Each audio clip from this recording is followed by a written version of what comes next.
আজ আমার সন্তান হয়ে তুই আমাকে একটা বেশ বড় রকমের উপহার দিলি। যা হোক, বাপ রে বাপ, তোর হয়ে কথা কইব বলে আমি বড় বৌমার কাছে শুনলাম যে আমাকে নাকি জেলে পোড়া হতে পারে।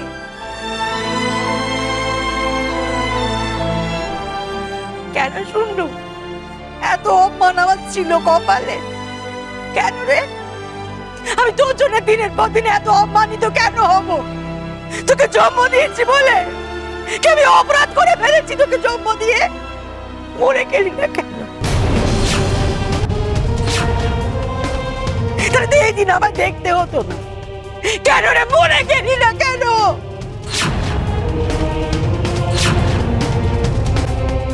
নিশিতের মা, চুপ করো তুমি। অমন কথা মুখে এলো না। কেন আনবো না? কেন মুখে আনবো না?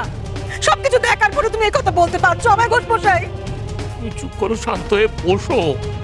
সারাদিন ধরে যা যাচ্ছে, এরপর তো তুমি বিছানা নেবে, তখন কি হবে? বিছানা নেবো না? আমি তো জিতে উঠবো। মেরে ফেল, তোর মাকে মেরে ফেল, নিজের হাতে মেরে ফেল। তোকে বড় করেছি, এতদিন বাঁচিয়ে রেখেছি, তার শাস্তি দিবি না? মাকে শাস্তি দে, মেরে ফেল। মার, ওর মাকে মার, মার, আমাকে মেরে ফেল না। মার, মার, আমাকে মেরে ফেল। মার।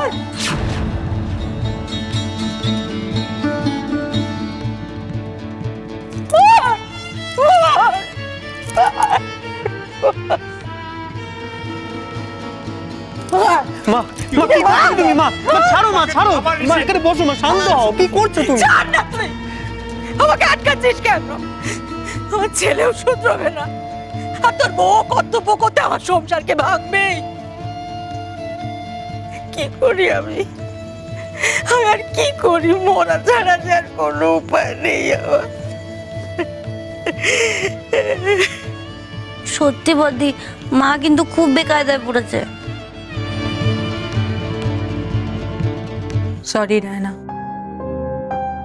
তুমি অনেকবার দেবলকে বাঁচিয়েছ, আর লাস্টবারটা এমন ভাবে বাঁচালে যে আইনি ভাবে ওর এত অপরাধ থাকা সত্ত্বেও আমি কিচ্ছু করতে পারিনি। আগেরবার সত্যি আমার কাছে প্রমাণ ছিল না যে দেবল এলি আর কুঞ্জর সাথে একই অপরাধে যুক্ত, কিন্তু এই অপরাধের প্রমাণ ওর দোকানেই আছে, আর দোকানের মালিক হিসেবে আমায় ওকে গ্রেপ্তার করতেই হবে।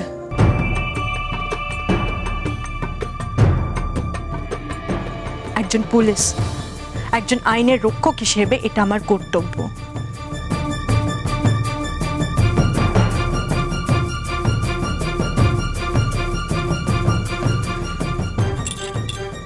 শুনলে উষসী কি বললো? শুনলে দেবা?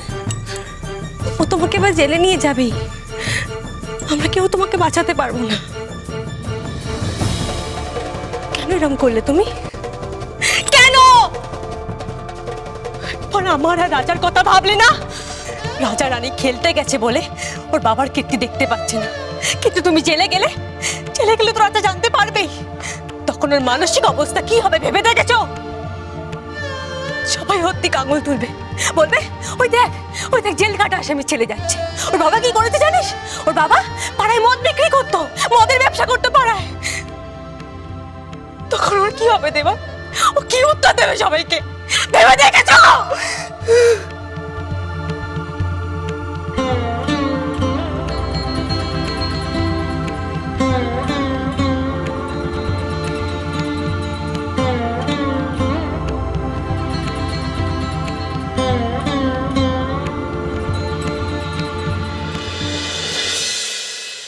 জানু আমাকে তাহলে কি বললো? এইসব করলে নাকি বড় বৌদি বিপদে পড়বে। ধুত, এবার তো সত্যি বড় বৌদি জিতে গেল। ছোটদা তো জেলে যাবেই। না, আমাকে একবার কথা বলতে হচ্ছে। মা, দেবলকে নিয়ে যেতে আমাকে অনুমতি দিন।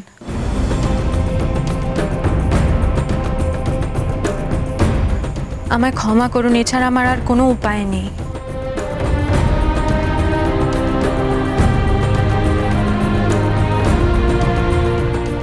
চলো দেবল, পুলিশের গাড়ি তোমার জন্য অপেক্ষা করছে।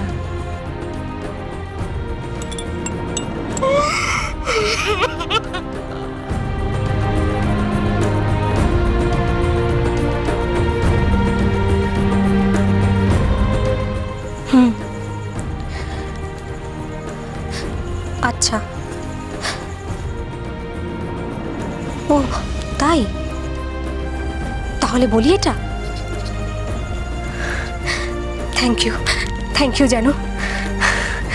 দত্তবাবু,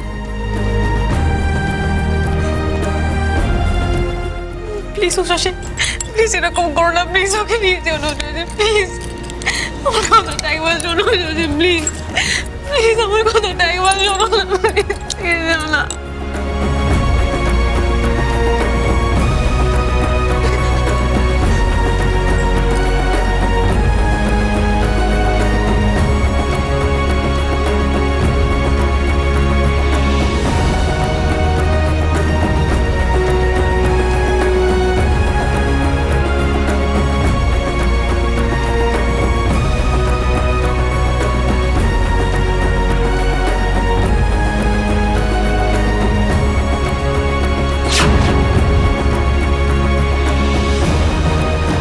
ও বড় বৌদি, আমার কথাটা শোনো।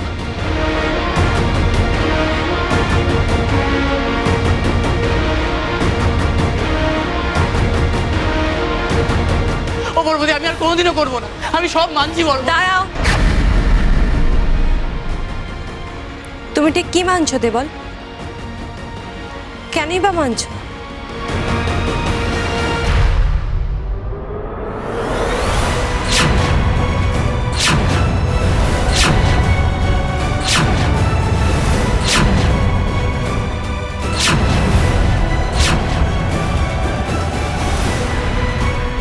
মানছে মানে কি বলছো কি তুমি? না মেনে ওর কোনো উপায় আছে? এই ডাইনি তুমি তো অদ্ভুত মহিলা, সবই তো শুনলে নিজের কানে, তারপর কি প্রশ্ন করছো? তোমার বরের দোকানে বেআইনি মদের ব্যবসা চলে। চলে, সেটা মানছি। একটা দোকানে ফটোকপির ব্যবসার আড়ালে মদের ব্যবসা চলে, কিন্তু তার জন্য কে শাস্তি পাবে শশী? এ আবার কি ধরনের প্রশ্ন? কোনো দোকানে যদি বেআইনি ব্যবসা করা হয়, সেই দোকানের মালিকই অভিযুক্ত হবে, তাকে গ্রেপ্তার করা হবে, এটাই নিয়ম।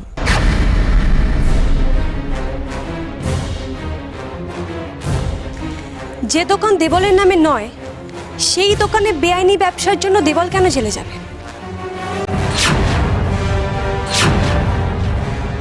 কিন্তু ছোট বৌদি, দোকানটা তো সত্যি ছর্দার নামে। না, এখানে খুব স্পষ্ট ভাষায় লেখা আছে, চাইলে পড়ে নিতে পারো। দোকানটা নিশীথ ঘোষের নামে। কি নিশীথদা, ঠিক বলছি তো? হ্যাঁ, দোকান তো আমি নিয়েছিলাম, আর ওই ফটোকপির ব্যবসার লাইসেন্সও আমার নামে। কেন? ঠিক, এই যে তার কাগজও আমার কাছে আছে।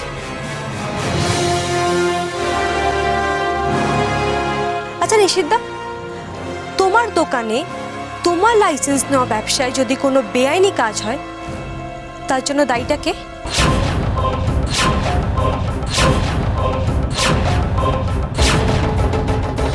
এবার আমার স্বামীর হাত থেকে হাত করাটা খুলে তোমার স্বামীর হাতে পড়াও শশী ঘোষ।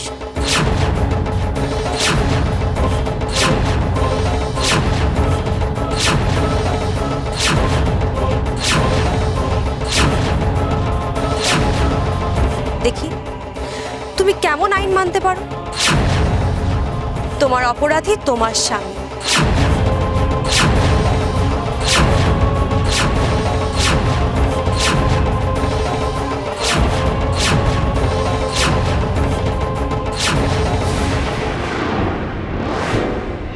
সূর্য, তোমাকে একবার আমার বাড়িতে আসতে হবে, অ্যারেস্ট ওয়ারেন্ট লাগবে।